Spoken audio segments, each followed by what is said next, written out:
Hello guys and welcome to this unboxing video, and today I'll be unboxing the CSL DD Pro, and this is the first official direct drive wheel for Gran Turismo series. Also, it's officially licensed for PlayStation 5 and PlayStation 4 consoles, or also I would say like it has a beautiful design overall, and just the box, just when you get it in the mail, it really looks stunning. I mean, apart from the regular box, because you got a box in a box, which, you know, this is the other one. So the Fanatec CSL DD manual is the first thing you see, and also the stickers that you can see on the left hand side. Right as we remove that, we can see the wheel. So the wheel is pretty much the standard Gran Turismo like it was on the Thrustmaster, so without, I mean, with a couple of modifications, but you can see there are a couple of unique buttons that you can use for Gran Turismo, so like brake and bias, the fuel mixture changer, the traction control, and also the, I think it's the torque differential, the yellow one, and of course the Gran Turismo logo in the middle. So I felt like the pedals, like the shifter pedals, are not the best. So I think this is the only thing that I would probably change with this wheel, because you don't really get that clicky feeling. So it's just an upshift or the downshift. It's nothing that you can feel. It's not even close to the magnetic feel, but of course the magnetic shifters really cost a lot more. They actually cost 200, I think it's 200 euros. So this all wheel, I think it's about 100. I think you will be able to get it for around 100 and 150 US dollars if it's going to be sold out separately.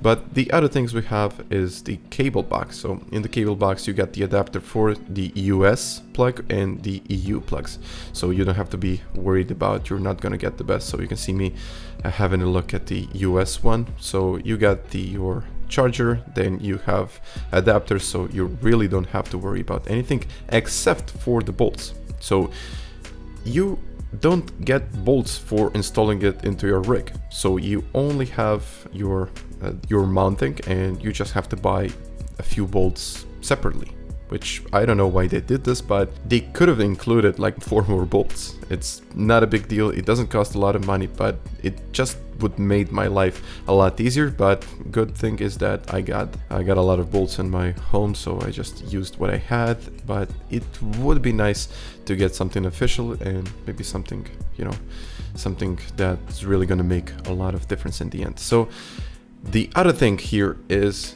the base. So I was thinking that it's gonna be kind of light, so something like a CSL Elite or something in between, but it was actually really heavy. It's very nice build. It's just a solid piece of metal.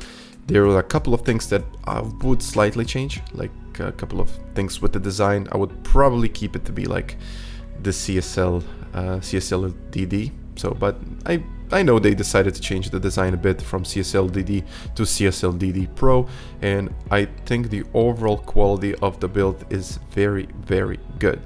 And now moving it a bit closer, and as you can see, you have a couple of things included.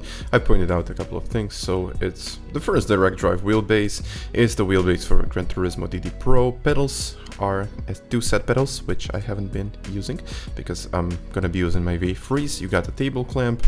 In the regular pack you got a 90-watt power supply, which is regional because you got the adapters for EU and the US market, and you get 4 T-nuts for rail mounting system, USB cable, connecting cable for the pedals, pedal spacers, and torque ski, and you've also got a quick guide. And as you can see on the base, those are the 4 ports for the pedals, for the handbrakes, and so on. And of course we have our wheel, which you can actually see now a little bit closer up. There are a couple of things that I really like about it. So you have a way to change your braking balance, to change your traction control, or I would say that the fuel mixture is just going to make a lot of difference. If you think that, you know, if you're very high up, you want to save a bit of fuel, and you know, you're just running up and you don't want to change a lot of settings in between as you're running. So this is just going to make your life a lot easier. So the pedals, I actually see that the pedals are very light. So the throttle pedal, as you can see, I can move it with just my 1 finger, and for the brake I had to push a little bit more, but it wasn't really that hard. So I would advise you, so if you're thinking about the upgrade in the future, I would definitely upgrade to load cell or even just buy V3 pedals. I think you'll have a better experience overall, and I think you'll get a better feel for the brakes and a better overall speed and faster lap times in the end. So as you can see, I'm moving the brakes and moving the throttle. They are very, very light, but it's very flexible, so you can pretty much change whatever you like. You can really change the distance in between the pedals. You can put it the way you like.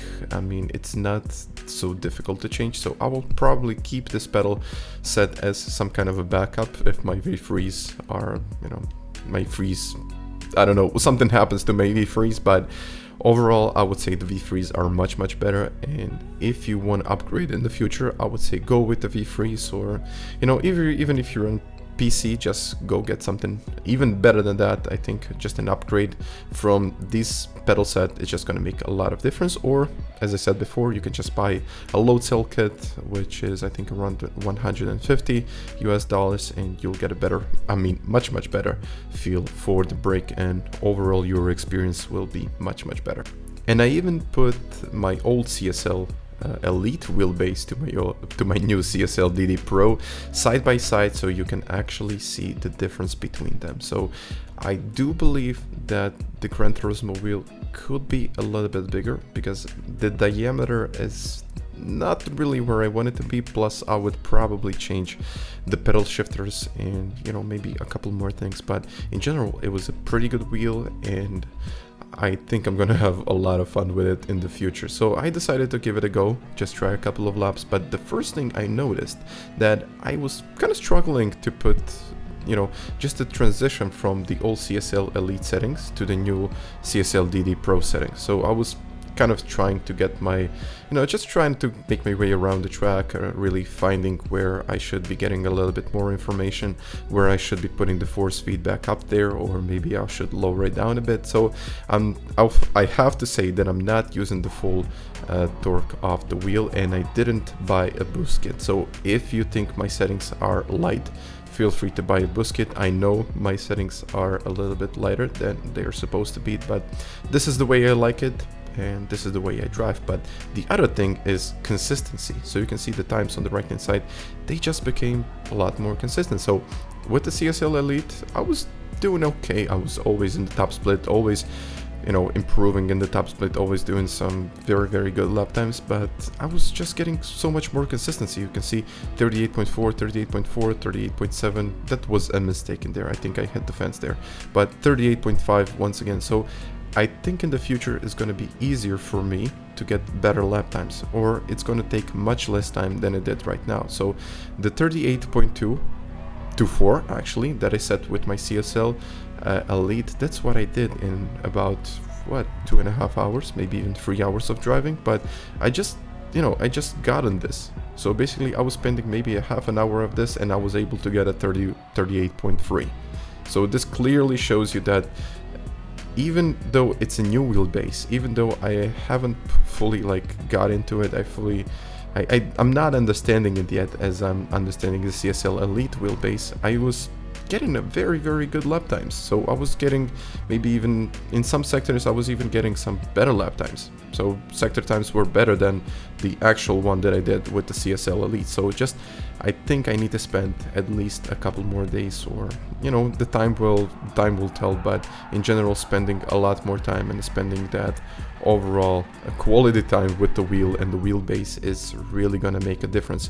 But even if you spin, for example, I spun there, so you'll be able to see that the wheel responds really well. And, you know, if you're really pushing it to the limit, you can use every inch of the track. So I was using pretty much everything that I got on this track.